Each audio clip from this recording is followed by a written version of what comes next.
Allahu Akbar, Allah. Assalamualaikum warahmatullahi wabarakatuh. Kami laporkan dari Makkah Al-Mukarramah, kondisi jamaah haji saat ini.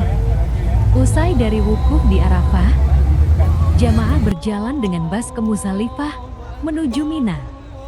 Dalam kondisi melelahkan dalam perjuangan di Arafah, jamaah sampai larut malam menuju Mina. Walaupun berdesakan di bas, ada sebagian jamaah harus duduk dan tidur di lantai bas, ada juga yang berjalan kaki.